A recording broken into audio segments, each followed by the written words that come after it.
L'enquête Sud Radio.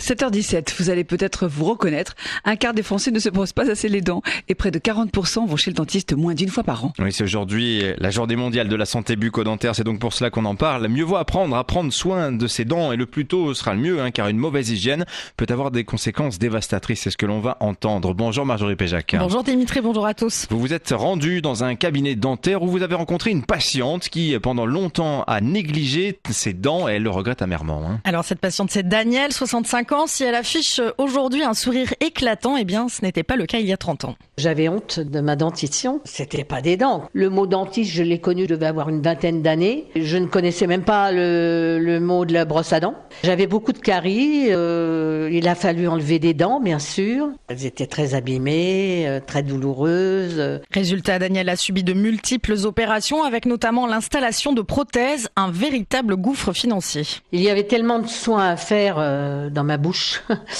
en haut comme en bas. Il a fallu que je fasse un emprunt qui m'a coûté à peu près 18-19 000 euros. Près de 20 000 euros empruntés par Danielle, la somme donne le vertige. Heureusement, son cas n'est pas le plus fréquent. D'ailleurs, d'après les spécialistes, nous sommes aujourd'hui davantage sensibilisés à l'hygiène dentaire qu'il y a quelques décennies. Alors c'est vrai, mais pour autant, des règles de base ne sont pas toujours respectées. Par exemple, le temps moyen de brossage des Français serait de 43 secondes, alors que 2 minutes sont nécessaires et ce au moins 2 fois par jour.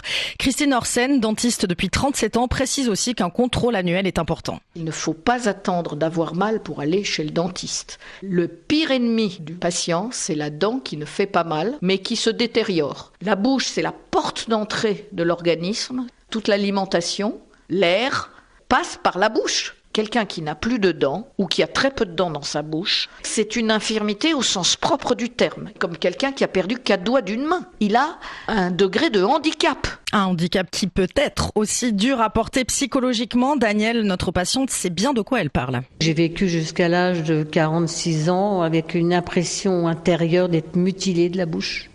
Pour moi, ça a été une souffrance terrible. J'en suis même arrivée à me dire...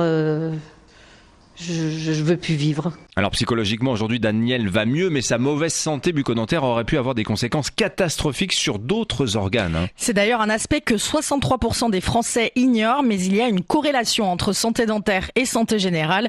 Une infection de la bouche peut, par exemple, atteindre le cœur, explique le docteur Orsen. Ce sont des bactéries qui vont voyager d'une gare, qui est la bouche, à l'autre gare, qui est le cœur. Et conséquence, ça peut générer des problèmes extrêmement graves. Ça s'appelle une endocardite infectieuse. C'est une infection de l'enveloppe du cœur et on peut en décéder. Alors vous l'aurez compris, une bonne hygiène dentaire est primordiale. Ça permet non seulement de conserver ses dents, mais aussi d'être en bonne santé ou même tout simplement de sourire. Et quelquefois, c'est déjà beaucoup. L'enquête du Grand Matin signée Marjorie Péjac.